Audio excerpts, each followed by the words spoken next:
हरे कृष्णा। तो आज हम पढ़ने वाले हैं अध्याय 4 दिव्य ज्ञान श्लोक संख्या 22 और 23।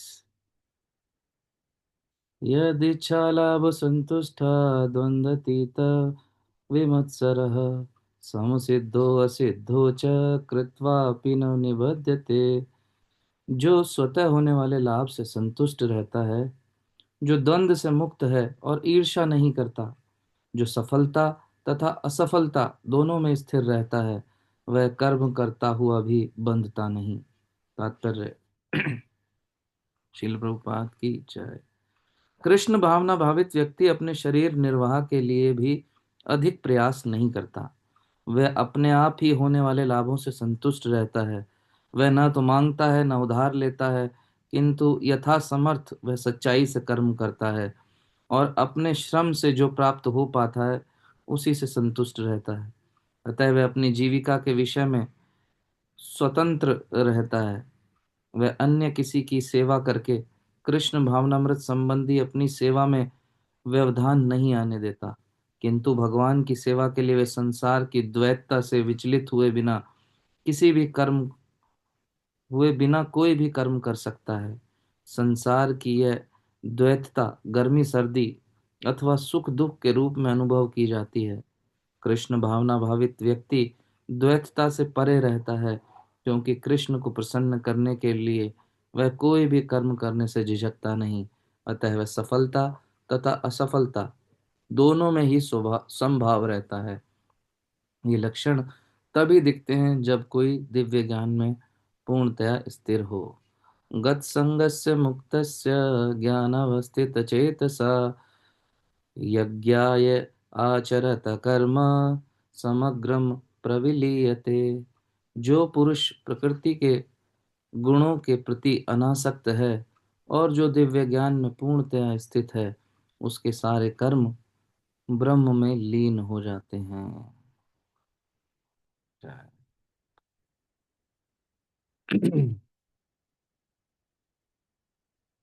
तो महत्वपूर्ण श्रृंखला इस समय श्लोकों की चल रही है। भगवान अर्जुन को कर्म के बारीकियों के विषय में बता रहे हैं।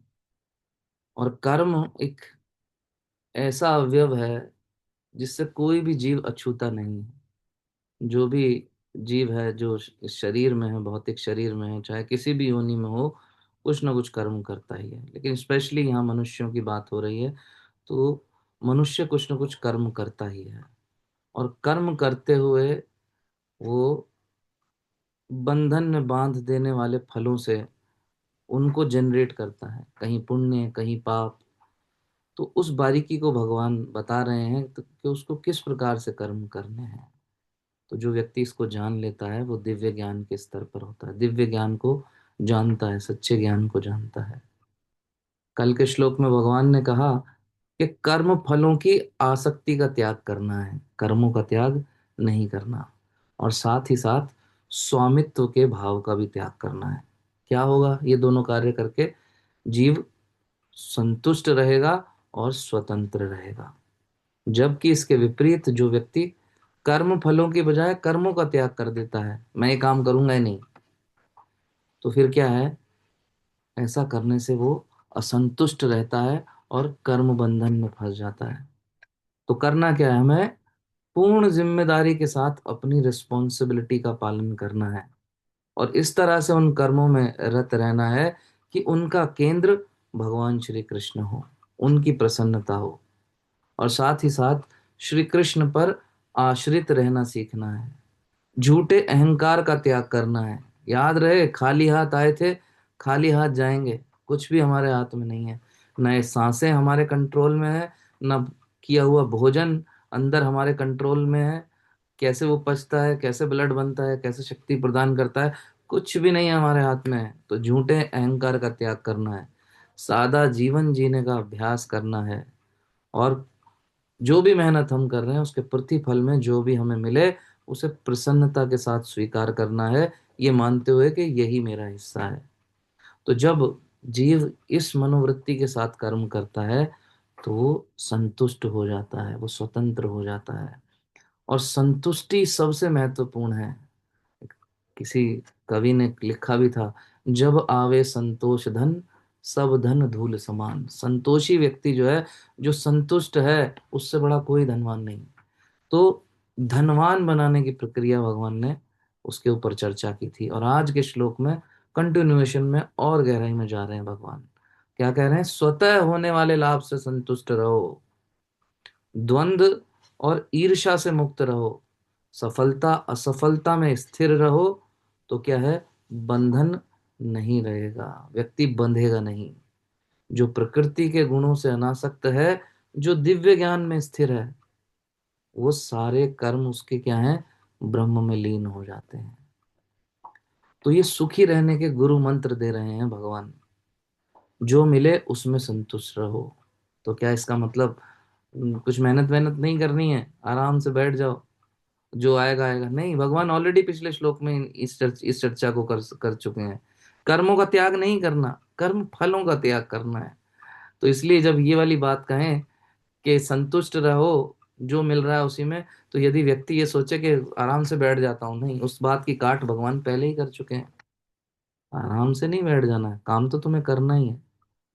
तो क्या हमें मेहनत नहीं करनी चाहिए कुछ पाने के लिए, जीवन में कुछ बनने के लिए?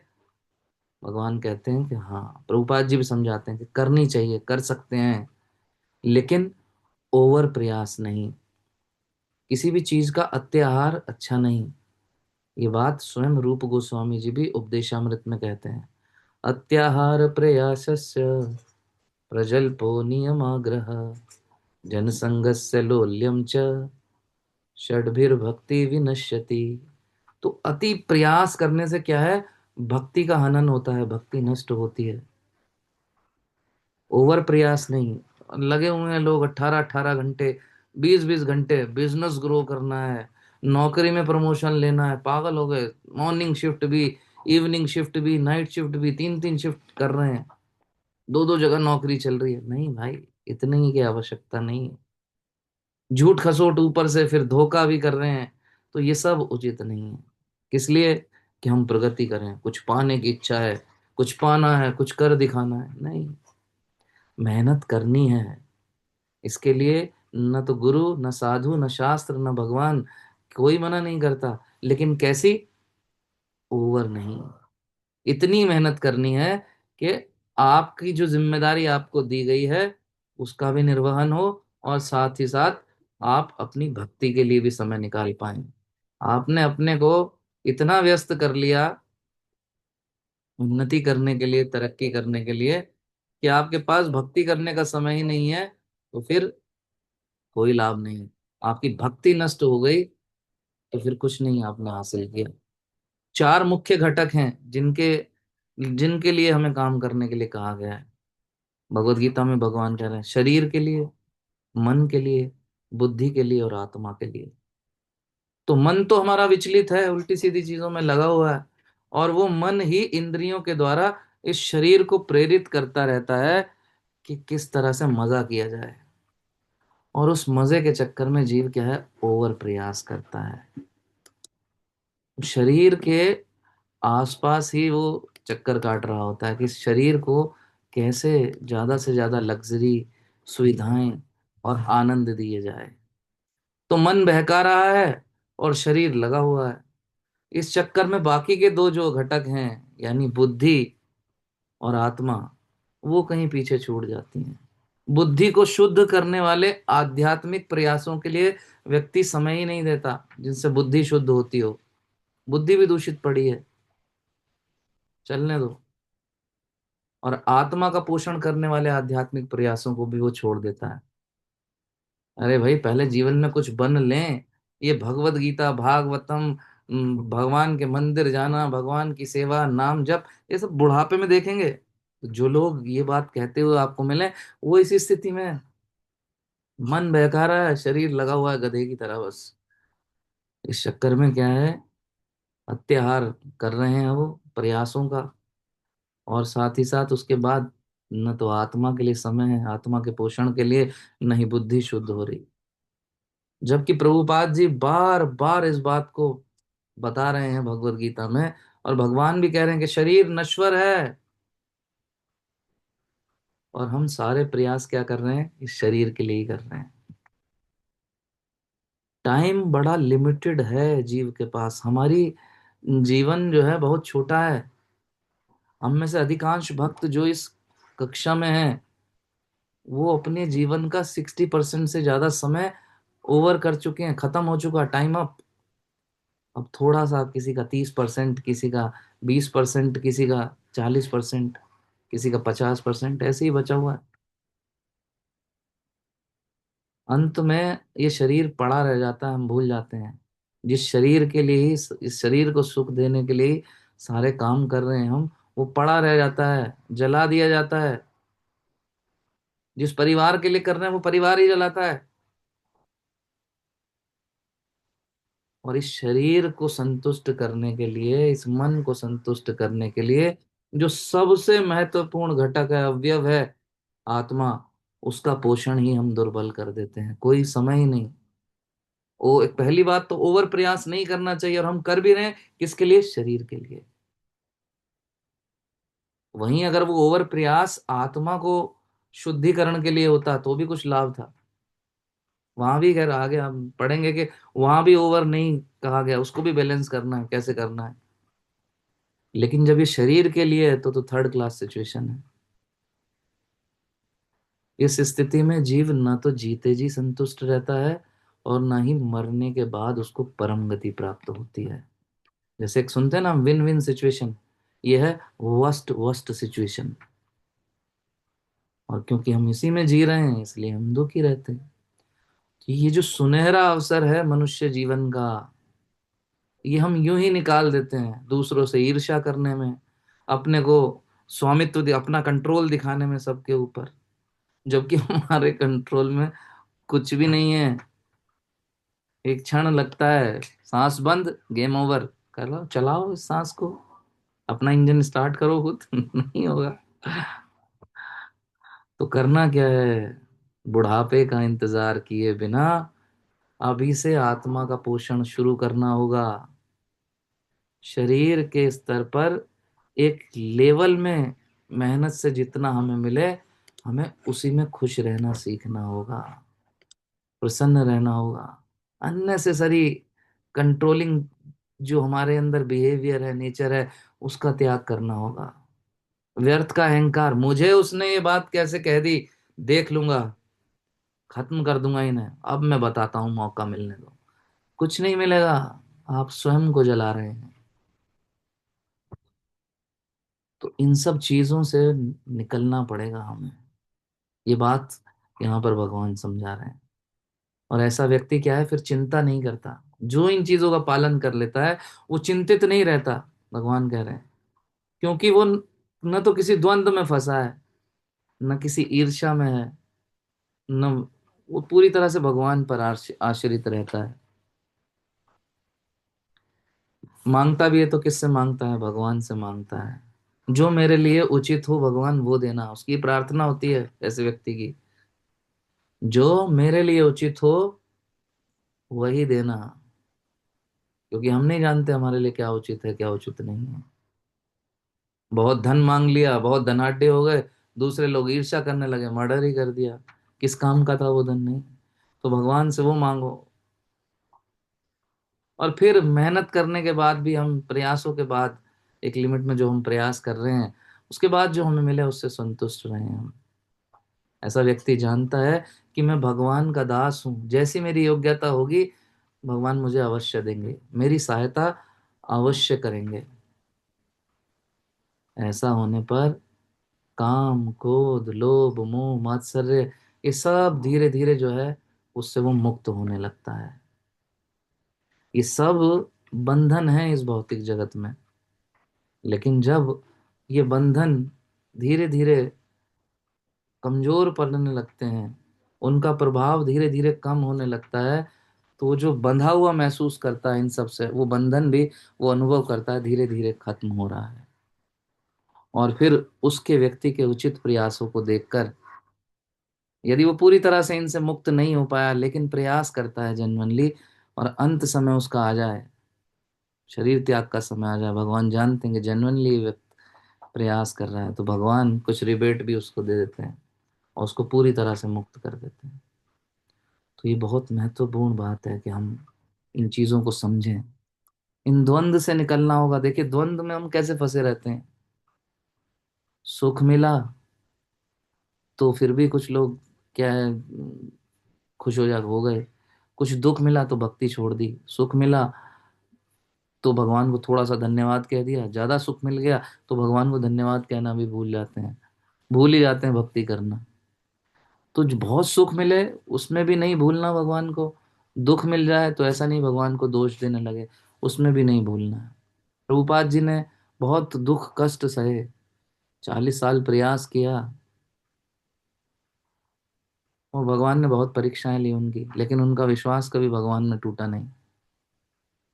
और वहीं भगवान ने सब कुछ दे भी दिया उनको, तब भी उनका विश्वास भगवान में कम नहीं हुआ। ऐसा नहीं सोचा उन्होंने कि अहंकार कर लिया कि सारी दुनिया देखो मैंने भक्त बना दिया, 108 मंदिरों की स्थापना कर दी, अहंकार से भर गए, बड़े बड़े स्टेटमेंट दे दिए। नहीं, स्थिर।